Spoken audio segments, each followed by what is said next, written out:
গেরুয়া আবির খেলা হয়, তাহলে এই ডিজেটা আবার মানুষ যদি বাজিয়ে দেয় তাহলে আপনারা কোথায় যাবেন?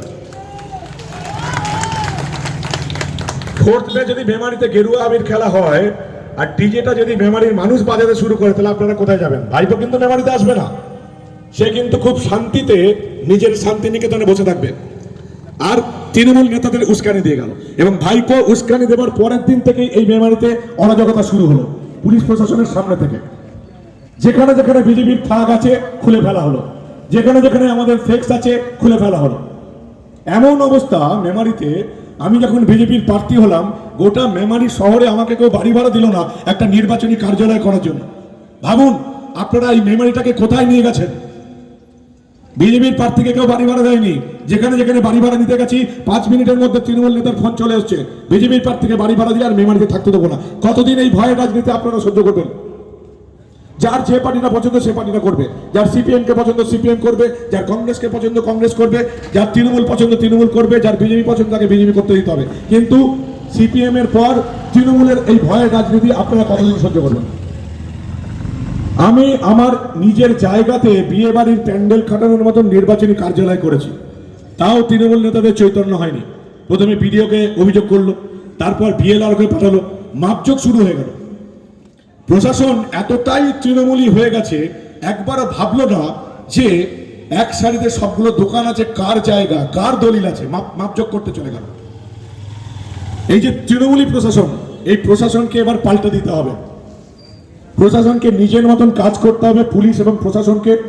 আর যারা নিজের মতন কাজ করবে না তাদেরকে এবার পথ দেখতে হবে, এই সিস্টেমটা এবার চালু করতে হবে। পুলিশ এবং প্রশাসন যদি মনে করে যে শাসক দলের হয়েই কাজ করব, তাহলে সেই সিস্টেমটা চলতে পারে না। এই সিস্টেম বদল করার জন্য রাস্তায় নামা। আমি জানি আপনারা মনে হচ্ছে এটা তো কোনোদিন হতে পারে না, এ তো চলে আসছে।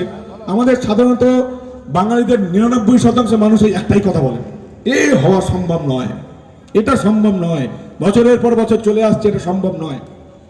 কিন্তু আপনাদের সামনে যে লোকটা বক্তব্য দিচ্ছে সে সবকিছু নিয়ম কানুন ভেঙে গুঁড়িয়ে দিতেই রাস্তায় নেমেছে। যতদিন খবরের জগতে ছিলাম ততদিন খবরের জগতের যাবতীয় নিয়ম কানুন গুড়িয়ে দেওয়ার চেষ্টা করেছি। সেই মান্দাত্তা আমলের যাবতীয় সিস্টেম একেবারে ছুঁড়ে ফেলে দেওয়ার চেষ্টা করেছি। ওই নবান্নের বিজ্ঞাপন পেয়ে মিডিয়া চলবে, ভয়ে একটাও কথা বলবে না, সেই সিস্টেম তুলে দেওয়ার চেষ্টা করেছি।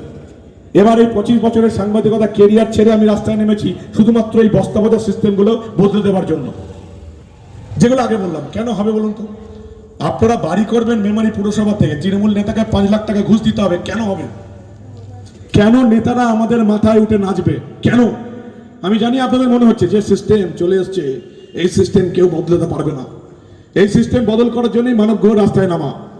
আর আপনারা যদি মনে করেন এই সিস্টেম বদলে দিতে হবে, তাহলে 29 এপ্রিল ইভিএম এর 4 নম্বর বোতাম টিপে পদ্মফুল চিহ্নে আপনাদের ঘরের ছেলে, আপনাদের মতন একজন সাধারণ মানুষ, জীবনে কোনোদিন রাজনীতি করেনি এমন একটা মানুষকে নির্বাচন করুন। এই প্রথমবার আপনাদের হাতে একটা সুযোগ এসছে যে কোনো বিখ্যাত রাজনীতিবিদ নয়, আপনাদের মতন একজন সাধারণ মানুষকে নির্বাচিত করার। এই প্রথমবার, আমি জানি না এরপর আর কোনো সুযোগ পাবেন কিনা। এই প্রথমবার আপনাদের হাতে একটা সুযোগ এসছে যে আপনাদের মতন একজন সাধারণ মানুষকে নিজেদের বিধায়ক বানানোর। এই প্রথমবার।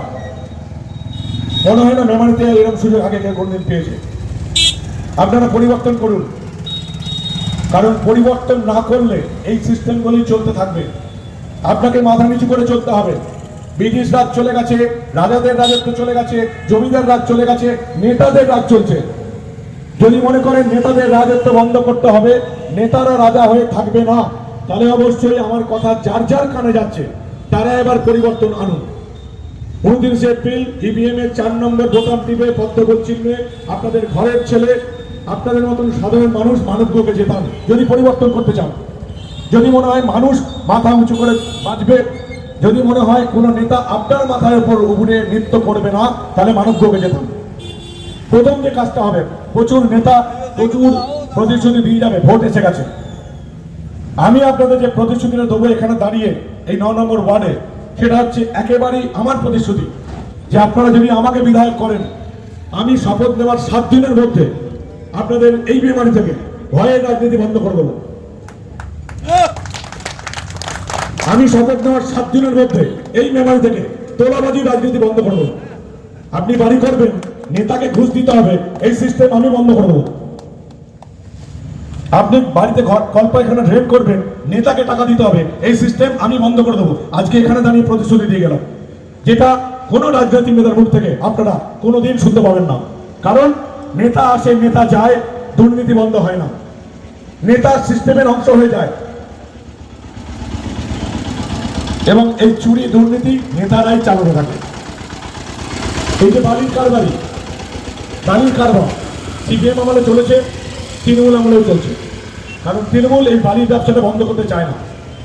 যত রকমের চুরি দুর্নীতি সিপিএম আমলে আপনারা জানতেন, সবটা তৃণমূল আমলে চলছে। কারণ নেতারা এটাই চায়। এই সিস্টেম যদি বন্ধ করতে চান, যদি মানুষের উন্নয়নের কাজ করতে চান, দাঁড়িয়ে থেকে মানবকে কাজ করার সুযোগ দিতে চান, তাহলে পরিবর্তন করুন। এই প্রথমবার, আবার বলছি, বারবার বলছি, এই প্রথমবার আপনাদের কাছে একটা সুযোগ এসছে যে একজন সাধারণ মানুষকে ভোট দিয়ে নিজের এলাকার বিধায়ক বানানো, এবং যে এই সিস্টেমগুলো ভেঙে গুঁড়িয়ে দেওয়ার জন্য এখানে এসছে। তৃণমূলের প্রতিশ্রুতি দেখুন, তৃণমূলের প্রতিশ্রুতি প্রথম, মেমারি হাসপাতালের উন্নয়ন করব। 2011তেও তৃণমূলের প্রতিশ্রুতি ওই একই ছিল, মেমারি হাসপাতালের উন্নয়ন করব, ব্লাড ব্যাংক করব। 15 বছরে যদি একটা রাজনৈতিক দলের প্রতিশ্রুতি একই থেকে যায়, তারা কি কাজ করেছে আমাকে আর আপনাদের বোঝাতে হবে না, আপনারা ভালোই বুঝতে পারছেন। 2011তেও তৃণমূলের প্রতিশ্রুতি ছিল মেমারিতে যানজট দূর করব। 2026এও মেমারির ওই একই প্রতিশ্রুতি, তৃণমূল নেতা যানজট দূর করব। তাহলে যানজট দূর 15 বছরে হলো না কেন? আসলে লেগে থাকতে হবে।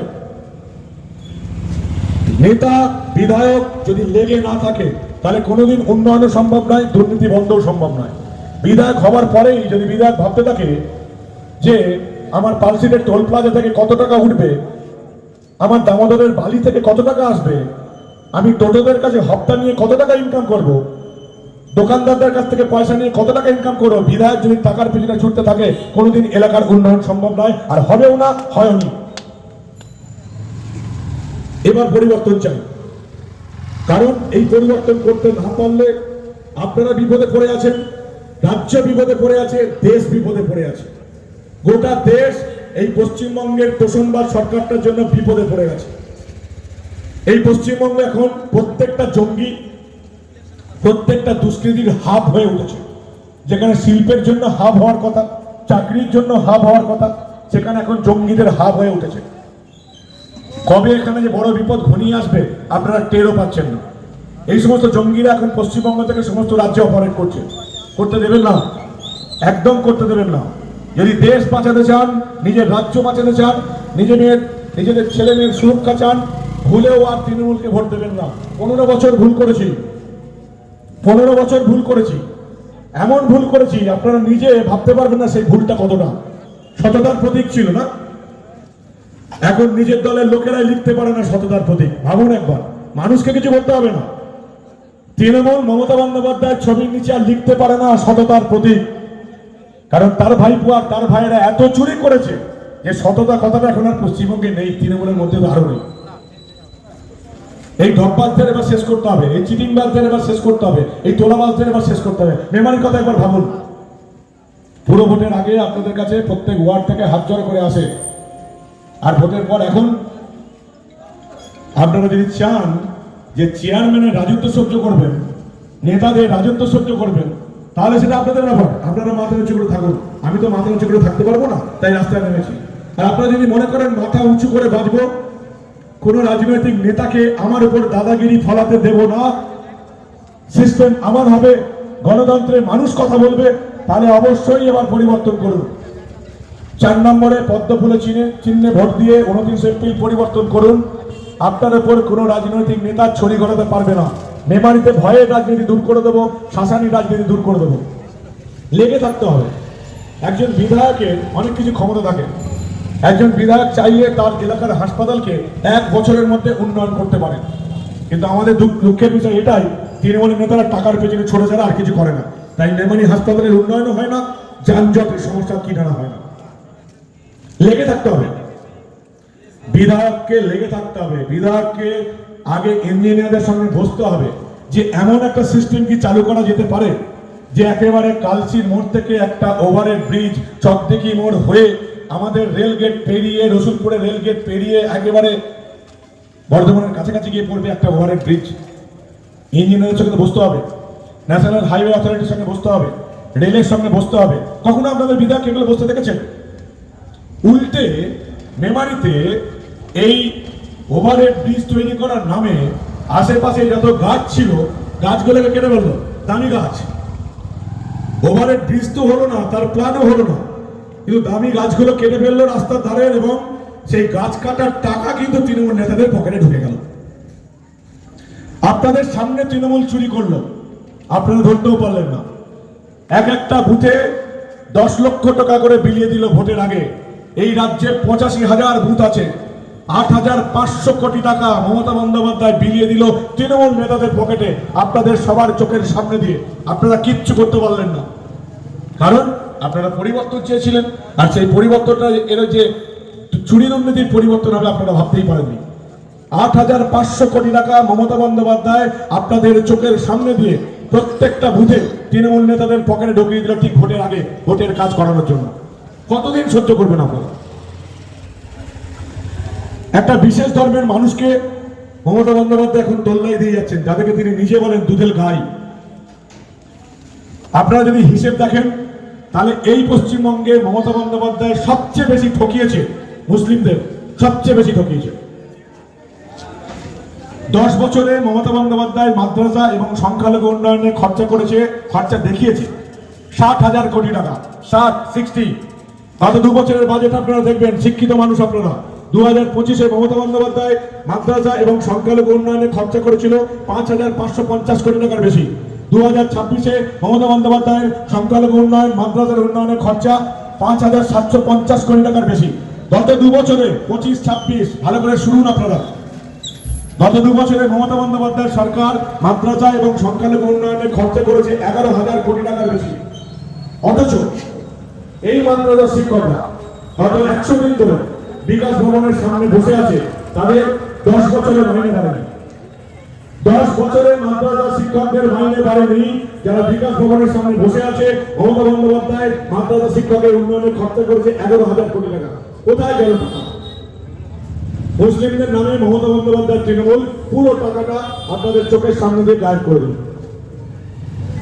এমন সিস্টেম চালু করে দিল যে মুসলিম মানেই তৃণমূলটা করতে হবে। আমার এক সাংবাদিক বন্ধু আছে, সে মুসলিম, আপনারা অনেকে চেনেন তাকে, শফিকুল ইসলাম, দারুণ ইউটিউবার। প্রতিদিন তার নামে একটা করে কেস, প্রতিদিন। কেন? তার নামে এমন এমন আজব কেস দিয়েছে, বিচারপতিরা পর্যন্ত অবাক হয়ে গেছে। তার একটাই কারণ, যে যেহেতু নাম শফিকুল ইসলাম, সাংবাদিক, যেহেতু মুসলিম, তাই তৃণমূল করতে হবে। সিস্টেমটা এমন করে দিয়েছে সব মুসলিমদের তৃণমূল করতে হবে। কেন রে বাবা? গুজরাটে কি মুসলিম নেই? গুজরাটে মুসলিমরা কি বিজেপি করছে না? উত্তরপ্রদেশে কি মুসলিম নেই? উত্তরপ্রদেশে মুসলিমরা কি বিজেপি করছে না? গ্রাফ উন্নয়নের গ্রাফ কোন রাজ্যে সবচেয়ে বেশি? হাতে মোবাইল আছে, সার্চ দিয়ে দেখে নেবেন। যে 34% ভোট ব্যাংক মমতাকে ভোট দিয়ে এই রাজ্যে বসিয়ে রেখেছে, মুসলিমদের উন্নয়নের গ্রাফ সবচেয়ে কম হচ্ছে পশ্চিমবঙ্গে। আর মমতা বন্দ্যোপাধ্যায় সরকার যাদের নামে ভয় দেখিয়ে রেখেছে এই পশ্চিমবঙ্গের মুসলিমদের, সেই রাজ্যগুলো উত্তরপ্রদেশ এবং গুজরাট, মুসলিমদের উন্নয়নের গ্রাফ সবচেয়ে বেশি। কেউ বলবে না আপনাদের? কারণ এই কথাগুলো বলার জন্য বুকের পাটা দরকার, দম দরকার। কেউ বলবে না। মুসলিমদের উন্নয়নের গ্রাফ উত্তরপ্রদেশ, গুজরাটে সবচেয়ে বেশি, পশ্চিমবঙ্গে সবচেয়ে কম। কতদিন সহ্য করবেন মমতা বন্দ্যোপাধ্যায়ের এই তোষণবাজি রাজত্ব? কতদিন? সীমান্তে বেড়া দিতে দেয় না। মমতা বন্দ্যোপাধ্যায় এমন একজন মহিলা যিনি উঠতে বসতে প্রতিদিন আমাদের ফোর্সকে গালাগাল করেন, প্রত্যেকটা দিন। আজকে বিএসএফ কে গালাগাল করছেন, কালকে সিআরপিএফ কে গালাগাল করছেন, প্রত্যেক দিন পরশুদিন আর্মিকে গালাগাল করছেন। মমতা বন্দ্যোপাধ্যায় এই দেশের সংবিধান, আর্মি, নিয়ম কানুন কিচ্ছু মানেন না। রাজ্যটাকে তো শেষ করে দিচ্ছে, গোটা দেশ বিপদে পড়ে গেছে মমতার তৃণমূলের জন্য। আপনারা যত তাড়াতাড়ি এটা বুঝতে পারবেন তত তাড়াতাড়ি মঙ্গল। আর ওই যে যেটা বলছিলাম, মেমারি কৃষি প্রধান এলাকা, পূর্ব বর্ধমান এবং হুগলি কৃষি প্রধান এলাকা। মমতার তৃণমূলের জন্য কৃষি এই দুটো জেলা থেকে একেবারে শেষ হয়ে গেছে। আলুর দাম নেই, যে আলুর দাম পেলে এই মেমারির উন্নয়নের কাজটা একটু বাড়তো। আলুর দাম যদি থাকতো ব্যবসায়ীরা আলুর দাম যদি পেত, চাষিরা যদি আলুর দাম পেত, সেই টাকাটা বাজারে খাটতো, রোল হতো, এবং সেই টাকায় আমাদের মায়েরা কিছুটা হলেও নিজেদের জন্য সঞ্চয় করতে পারতেন, নিজের মেয়ের বিয়ের জন্য কিছুটা সোনাদানা কিনতে পারতেন। কিন্তু আলুর দাম 1 টাকা কেজি। আর জীবনে কোনো মমতা বন্দ্যোপাধ্যায় এই পূর্ব বর্ধমান বা হুগলিতে চাষের কাজে কোনো উন্নয়ন করতে পারবেন না। এরপরেও কোনো চাষি যদি তৃণমূলকে ভোট দেয়, তাহলে সে জানবো নিজের পায়ে নিজে কুড়ুল মারছে। 26,000 শিক্ষকের চাকরি চলে গেছে, মেমারির অনেকজন আছে। 15 বছরে একটা মাত্র এসএসসি করতে পেরেছে, তাও চুরি এবং দুর্নীতিতে ভরা। একটা এসএসসি চাকরি চলে গেছে 26,000। 32,000 প্রাথমিক শিক্ষকের চাকরি হয়তো যে কোনো দিন চলে যাবে। আর মমতার ভাইপোর পকেট ভারী হয়েছে, 150 কোটি টাকার সম্পত্তি বাজেয়াপ্ত হয়েছে, যে কোনো দিন জেলে যাবে। কতদিন আপনারা সহ্য করবেন? কতদিন? একটা তো সহ্য করার লিমিট থাকা দরকার। মেমন দেখছেন কি অবস্থা? শাসানি এবং চমকানি রাজনীতি চলছে।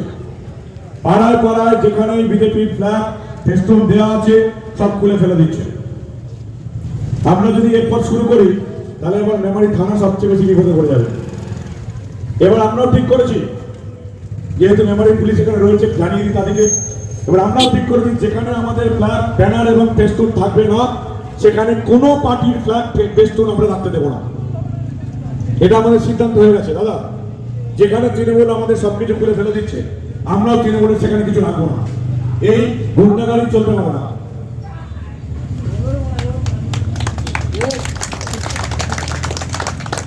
আর তৃণমূলের যেসব নেতা এই ফেরতবাজ ভাইপোর কথা একটু বেশি উৎসাহিত করেছেন, ডিজে বাজবে বলে, একবার তারা ভেবে দেখবেন, এই মেমারিতে কিন্তু 4টা মেয়ে গেরুয়া আবির খেলতে চলেছে। গ্যারান্টি দিচ্ছি আপনাদের, এই বাংলাতে মদের, এই মেমারিতে মদের ব্যবসায়ী আর বাড়ির ব্যবসায়ী জিতবে না, গ্যারান্টি, নিশ্চিত থাকুন আপনারা। এই মেমারিতে 4টা মেয়ে গেরুয়া আবিরই খেলা হবে। মেমারিতে শিক্ষিত মানুষরা বাস করে, তারা তাদের মাথায় কোনো মদের ব্যবসায়ী আর বাড়ির ব্যবসায়ীকে বসাবে না। আর 4টা মেয়ে যদি গেরুয়া আবির খেলা হয়, তাহলে আমাদের বিজেপিকে কিছু করতে হবে না। যেটুকু আমি দেখলাম গোটা মেমারিতে পাড়ায় পাড়ায় এবং গ্রামে ঘুরে, তাদের বিজেপিকে কিছু করতে হবে না। সাধারণ মানুষ নিজে খেলে দেবে তৃণমূলের সঙ্গে, গ্যারান্টি দিচ্ছি আপনারা। দেখবেন আপনারা 4টা মেয়ে গেরুয়া আবির খেলা হবে এবং এখানে বিজেপিকে কিছু করতে হবে না। তৃণমূল সাধারণ মানুষকে এতটা অত্যাচার করেছে, এই মেমারিতে তৃণমূল হারার সঙ্গে সঙ্গে তৃণমূলের ডিজে বাজিয়ে দেবে সাধারণ মানুষ। দেখে নেবেন আপনারা, পরিবর্তন আনুন। অনেক রাত হলো, আর কিছু বলবো না, কারণ করে দেখানোর সময় এসে গেছে। আপনারা পরিবর্তন আনুন। আমি এই পরিবর্তন করার জন্য, এই সমস্ত বস্তাবনের সিস্টেম চেঞ্জ করার জন্য রাস্তায় নেমেছি। আপনাদের যদি মনে হয় হ্যাঁ এই সিস্টেমের পরিবর্তন করতে হবে, এবার মাথা উঁচু করে বাঁচার সময় এসে গেছে। কোন নেতাকে চমকানি ধমকানি শাসানের কোনো সুযোগ আপনারা দেবেন না। আপনারা নিজেদের মতো করে বাঁচবেন। আপনাদের বাড়ি যাকে খুশি ভাড়া দেবেন, আপনাদের দোকান যাকে খুশি ভাড়া দেবেন। নিজের স্বাধীনতা যদি অর্জন করতে চান, তাহলে 29 এপ্রিল 4 নম্বর বোতাম টিপে পদ্ম ফুলে মানব গোপ নিচে থাক। আর যদি মনে করেন যেমন আছে তেমনি থাকবো, এরকম করে মাথা নিচু করেই থাকবো, নেতারা আমাদের মাথায় চাকরি মেরে যাবে, নেতারা আমাদের উপর দাপট দেখিয়ে যাবে, তাহলে আবার বলছি আপনাদের ভোট, আপনাদের সিদ্ধান্ত।